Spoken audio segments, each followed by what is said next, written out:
పెద్దాయన నమస్తే. ఏ ఊరు? మాది రాజన్న సిరిసిల్ల జిల్లా ఎల్లారెడ్డిపేట మండలం, గ్రామం గొల్లపల్లి. ఏం చేస్తుంటారు? నేను వ్యవసాయం చేస్తా. ఏంది మరి పరిస్థితి, రైతుల పరిస్థితి ఎలా ఉంది? రైతుల పరిస్థితి ఎట్లా ఉంది అంటే, కాకపోతే ఇది వరకు పంట రుణం అన్న మాఫీ అని అన్నాడు, రైతు బంధు అన్నాడు. రైతు భరోసా రాలేదు, రైతు బంధు రాలే. పోతే బ్యాంకులలో లోన్లు మాఫీ కాలేదు. పోతే కరెంటు కూడా ఇబ్బందులు ఉన్నాయి. రైతులకు కూడా తులం బంగారం అన్నాడు, అది కూడా కాలేదు. ఓకే. ఇంకొకటి ఏంది అంటే పింఛన్లు అన్నారు, 4,000 పింఛన్ అన్నాడు, అది కూడా ఇవ్వలేదు. ఇంకొకటి తులం బంగారం అన్నాడు, చాలా చెప్పాడు. ఒకటి కాదు అసలు, దాదాపు ఇప్పుడు 6 గ్యారంటీలు, 13 హామీలు.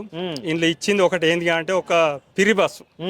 అది అసలుకి మాకు వ్యవసాయదారులకు ఇప్పుడు ఈ కాంగ్రెస్ గవర్నమెంట్ వచ్చిందంటే డైరెక్ట్ మిల్లులకు పోయి అమ్ముకుంటున్నాం. వాళ్ళు మార్కెట్లో కొనే పరిస్థితి లేదు.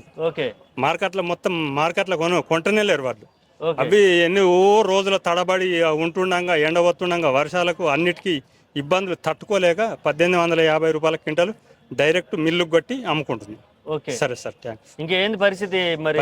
చూడబోతే పెట్టిన పథకాలేం ఉపయోగం లేదు. మరి గ్యాస్ గానీ కరెంట్ గానీ వస్తుందా అసలుకి? కరెంటు చాలా మందికి, కొంతమందికి వస్తుంది, కొంతమందికి వస్తలేదు కరెంటు. పోతే ఫ్రీ కరెంట్ అన్నది కొంతమందికి వస్తుంది. గ్యాస్ కనెక్షన్లు కూడా కొంతమందికి వస్తుంది, అందరికి వస్తలేదు.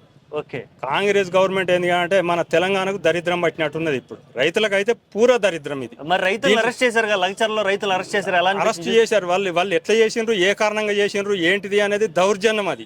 అది ఒక న్యాయమైన అరెస్ట్ కాదు, దౌర్జన్యమైన అరెస్ట్. గత 10 ఏళ్లలో కానీ లేంటి ఎప్పుడైనా తెలంగాణలో రైతులను అరెస్ట్ చేయడం అనేది బీఆర్ఎస్ గవర్నమెంట్ ఉన్నప్పుడు రైతులను అరెస్ట్ చేయలేదు. ఒకటి ఏదన్నా ధర్నా చేసుకున్నా కానీ చేసుకోమని చెప్పిండ్రు, కొన్ని అమలు చేసిండ్రు. కొన్ని అన్ని చాలా వరకు రూపాయికి 90% అమలు చేసిండ్రు.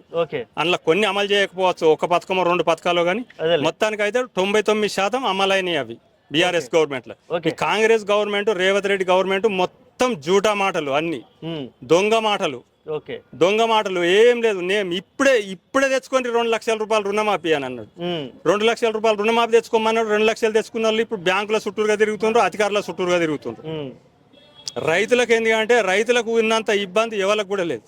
ఇది వరకు రైతు భరోసా లేదు, ఏది లేదు. రైతులు పండిన పంట కూడా వాళ్ళ మార్కెట్లో అట్లా అమ్ముకుంటే ఎప్పుడు పైసలు ఎత్తాడో తెలియని గ్యారంటీ లేదు. అందుగురించే బయట దళాలీలకు అమ్ముకొని సొమ్ము చేసుకొని రైతుకున్నంత తిప్పలు ఎవరికి కూడా లేదు. సరే, మరి కేటీఆర్ గారిని కూడా అరెస్ట్ చేస్తాను, జైల్లో పెడతాను అంటున్నారు. దాని మీద అభిప్రాయం? దాని మీద ప్రజలు చూసుకుంటారు. అది కేటీఆర్ ను జైల్లో పెట్టినాక ప్రజలు చూసుకుంటారు. అది ఒకటే, కేటీఆర్ జైల్లో పడ్డంత మాత్రాన అందులో పోయేది ఏం లేదు. కానీ ప్రజలు చూసుకుంటారు. ఆ పరిణామం ఏందో గవర్నమెంట్ చూస్తుంది, తర్వాత చూస్తుంది. కేటీఆర్ ను జైలు వేసినాక ఆ పరిణామాలన్నీ ప్రజలే చూసుకుంటారు. రేవంత్ రెడ్డి గవర్నమెంట్ ఎట్లుంటుందో అప్పుడు ప్రజలు చూసుకుంటారు. వెయ్యని కేటీఆర్ వెయ్యని, ఎవరు భయపడతలేరు. జైళ్ళు అనేటి మాకు ఇవాళ కొత్త కాదు. తెలంగాణ ఉద్యమం నుంచి 2001 నుంచి మేము ఏంటంటే మేము ఉద్యమం చేసిన వాళ్ళం. మేము ఇవాళ కొత్త కాదు. 2001 అంటే ఇది 2024, 2025. అప్పటి నుంచి పోరాటం చేసిన వాళ్ళం. ఇవాళ ఇదేం కొత్త ఏం కాదు మాకు. ఈ జైళ్ళు ఇవన్నీ పాత, ఇవన్నీ వినొచ్చిందా. కొట్లాడి తెలంగాణ తెచ్చుకున్న వాళ్ళకి ఇప్పుడు వీళ్ళు తీసుకుపోయి జైలు ఎత్తే మాకు ఏం కాదు. కేటీఆర్ కూడా ఏం కాదు. మంచిగా కడిగిన ముత్యం లెక్క బయటకు వస్తాడు. దీంట్లో ఎలాంటి అనుమానం లేదు.